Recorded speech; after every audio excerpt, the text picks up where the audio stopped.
Hi there, I'm Carmen here at Align Pilates. Today we're going to take a look at a few of those beginner exercises, and I have asked a student to help me with those. And remember, if any of these exercises that you're doing from the videos bother your body, just leave them out.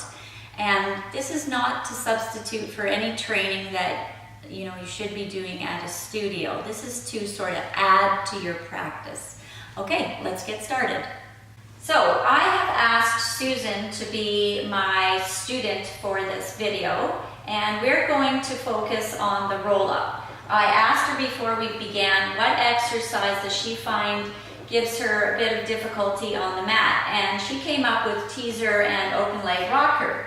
So I asked her, well, let's go back a little bit, to when you were maybe a little wee little person starting your Pilates and those beginner exercises that we worked on. And she came up with the roll-up. Now that's a smart student, so that's very true. When the roll-up is still giving us a little bit of difficulty, it's probably going to play some factor in our teaser and about the open leg rocker and definitely the teaser. So we're going to go through the roll-up and maybe work on some problem solvings with Susan and her roll-up.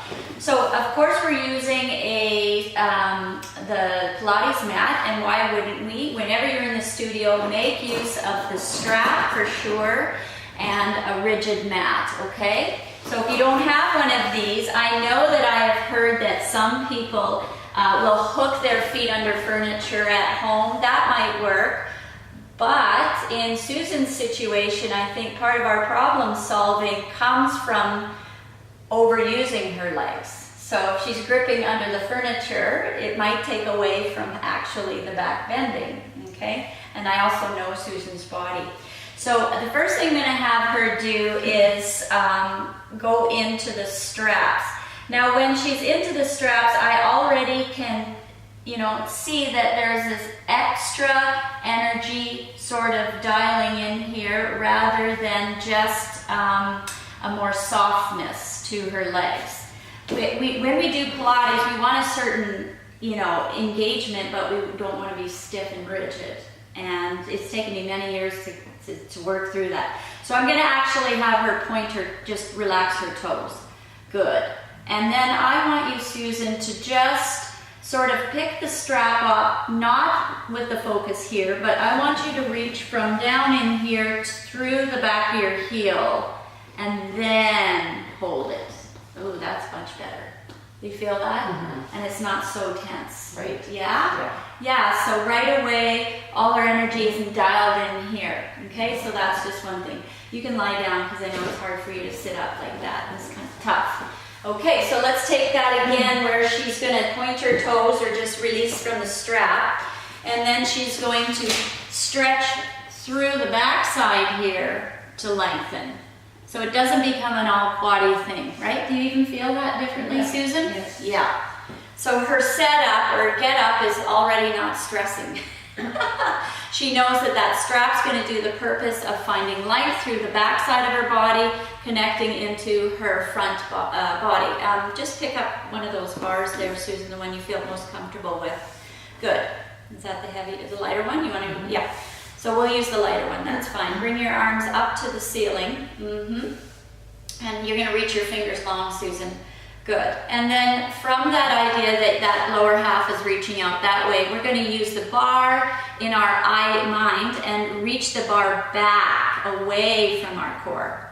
So as she does that, she's getting her core really dialed in, but she's getting this lots of length, okay? And then bring your bar straight up to the ceiling, and the head comes through the arms, and she's going to keep the length as she goes over.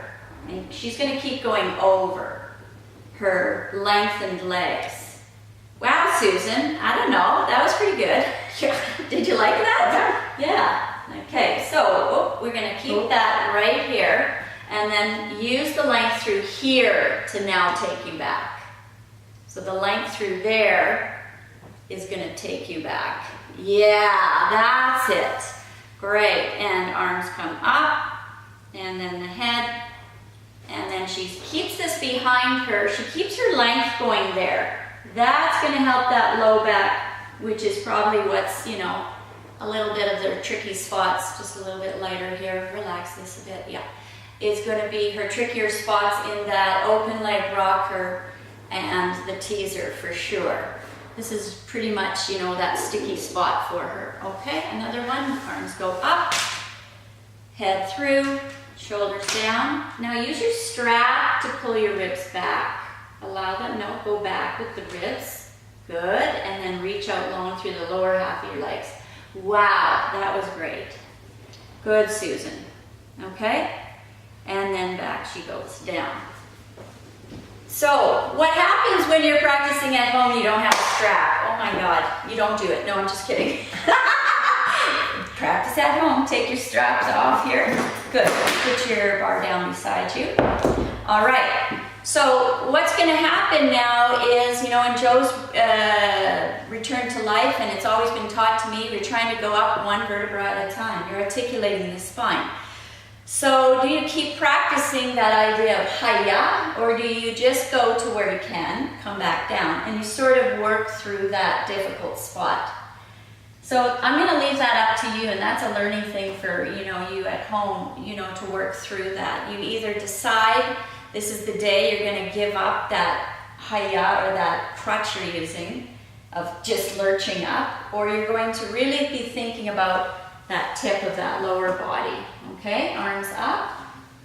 Good, don't overstretch because you'll be out of your center a little bit. Good.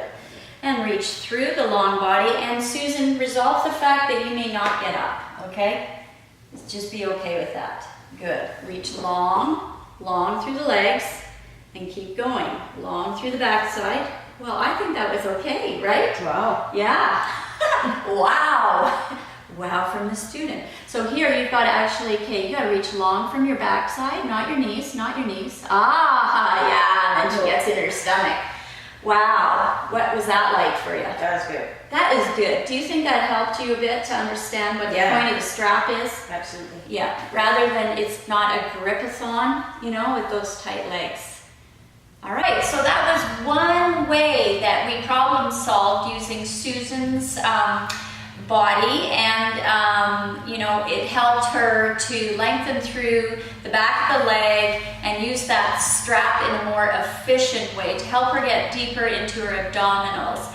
You can practice that the same idea when you're at home, and you're just going to imagine, and even if you need to run through that same drill, you're just going to lengthen through the back of the legs, bring those heels up, so that you can feel that connection going out here rather than locking the knees, which sort of locks up the pelvis, and then it makes your back stiffen up, okay? So we're just going to keep that sort of idea of lengthening out through the back of the legs, but not over jamming the knees, so that that spine this can be pretty much stable as the upper back comes around. It is more ideal, of course, to train on a classical mat because that's his method and that's the way he created it. But we all don't have these mats at home, so maybe problem solve your roll up using that idea. Until next time, have a great day.